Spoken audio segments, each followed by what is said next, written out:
Sir என்னங்க sir ஆச்சு? டம்முன்னு sound கேட்டுச்சு நமக்கு.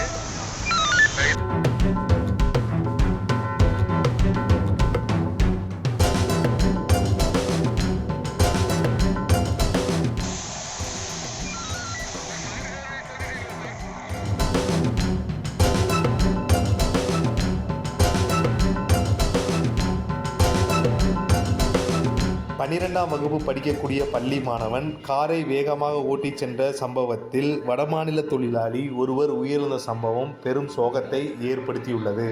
கோவை சவுரிபாளையம் பகுதியைச் சேர்ந்த தொழிலதிபர் மோகன்ராஜ். இவருக்கு 17 வயதுடைய மகன் தனியார் பள்ளியில் 12ஆம் வகுப்பு படித்து வருகிறார்.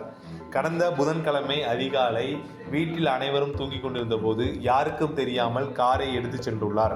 காரை எடுத்துச் சென்றுள்ள சிறுவன் அவிநாசி சாலையில் காரை வேகமாக ஓட்டிச் சென்றதாக கூறப்படுகிறது.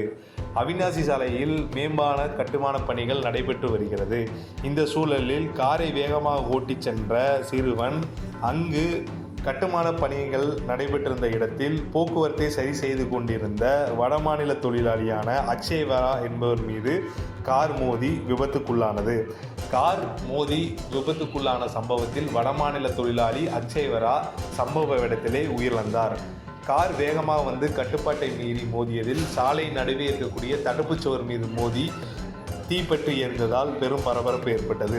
அங்கு பணியில் இருந்த தொழிலாளர்கள் மற்றும் பொதுமக்கள் காரில் மாட்டிக்கொண்டிருந்த சிறுவனை வெளியே பாதுகாப்பாக மீட்டு சிகிச்சைக்காக தனியார் மருத்துவமனைக்கு அழைத்து சென்றனர். கார் தீப்பிடித்து எரிந்ததுடன் பீளமேடு தீயணைப்புத்துறையினருக்கு தகவல் அளித்தவுடன் சம்பவ இடத்துக்கு வந்தவர்கள் தண்ணீர் ஊற்றி காரை முழுவதுமாக அணைத்தனர். இந்த சூழலில் உயிரிழந்த வடமாநில தொழிலாளி அக்ஷய்வரா என்பவருடைய உடலை கோவை அரசு மருத்துவமனைக்கு பிரேத பரிசோதனைக்காக எடுத்து சென்றுள்ளனர். மேலும் இந்த சம்பவத்தில் விபத்துக்கு உள்ளான காரை போலீசார் பறிமுதல் செய்துள்ளனர். மேலும் இந்த காரை ஓட்டி வந்த 17 வயதுடைய மாணவர் மீதும் அவருடைய தந்தை மோகன்ராஜ் மீதும் போக்குவரத்து புலனாய்வு போலீசார் வழக்கு பதிவு செய்து நடவடிக்கை எடுத்துள்ளனர்.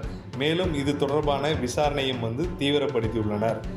காரை வேகமாக ஓட்டி விபத்துக்குள்ளான சம்பவத்தில் ஒருவர் உயிரிழந்த சம்பவம் பெரும் சோகத்தை ஏற்படுத்தியுள்ளது. செய்திகளை உடனுக்குடன் தெரிந்து கொள்ள உடனே சப்ஸ்கிரைப் பண்ணுங்க.